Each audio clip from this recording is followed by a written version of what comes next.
Many of you are familiar with a final grade breakdown that looks like this.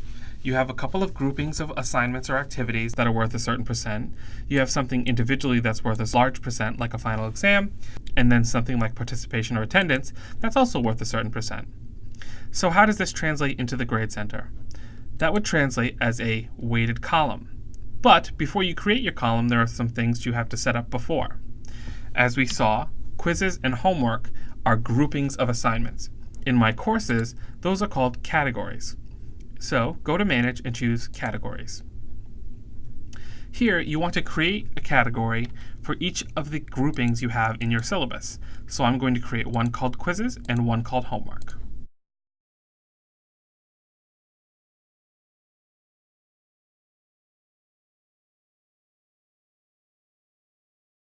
Once they're created, click OK to jump back to the full grade center. Now I want to associate some of the grades that I have in the grade center with those categories I just created. To do that, go to Manage and choose Column Organization. Here, you're going to work your way through the columns, associating them with the categories you created from your syllabus. So I'm going to start by checking off a quiz and use the Change Category To button to associate it with the Quizzes category. The third column here shows what category columns are associated with so that you can check your work. I'm also going to set Week 1 Assignment and Discussion Board as Homework. Now that that's done, I'll click Submit. Once you have confirmed that everything is categorized properly and all of the grades that you need to calculate your final grade are in your grade center already, go to Create Calculated Column and choose Weighted Column. I'll call this column Final Grade, and then scroll down to the Include in Weighted Grade interface. Here, I'm going to pull in and enter information based on this table again. So, quizzes and homework as groupings were worth 25% each. In the lower box under Categories to select, I'll choose them and use the right arrow to pull them over on the right-hand side. And to the left of each one, there's a box for me to type in what percentage they carry toward the grade. So here I'll do 25 and 25. If you'd like to drop a grade, you can do so using the box here for Drop Blank Lowest Grades. So for example, maybe I want to drop the one lowest homework. I would type 1 in this box, and then the one lowest homework grade for each student will get dropped out of the grade. Now I also want to apply weight to final exam and participation. So I'll do something similar.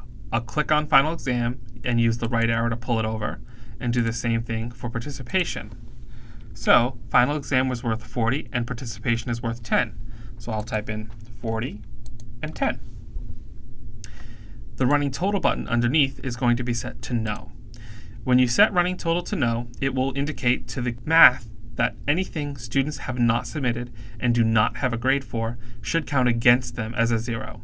So if a student didn't do a quiz, their quiz average would calculate -- in the grade center as 0. If you leave it on yes, anything students have not submitted will not count against them. So if a student skipped a quiz and didn't take it online, it won't count against them.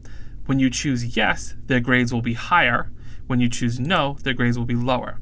Some people explain no as starting at 0 and working your way up the grade, whereas choosing yes would be starting at 100 and working your way down your grade. Most of the time, we recommend setting running total to no, and then setting show this column to students to no. This will make it so that the grade might look lower to you, but they won't see it. Click Submit to finish adding your weighted column, and then scroll to the right to see the results. The weighted column math is typically correct, but we always recommend, when it comes to final grades, doing one student's grade out by hand just to be safe and verify that everything came out correctly. If you want to change the weights, you can always click the button next to the final grade column and choose Edit Column Information to jump back in and change the numbers. Nothing's ever set in stone, and these weights can be changed at any time.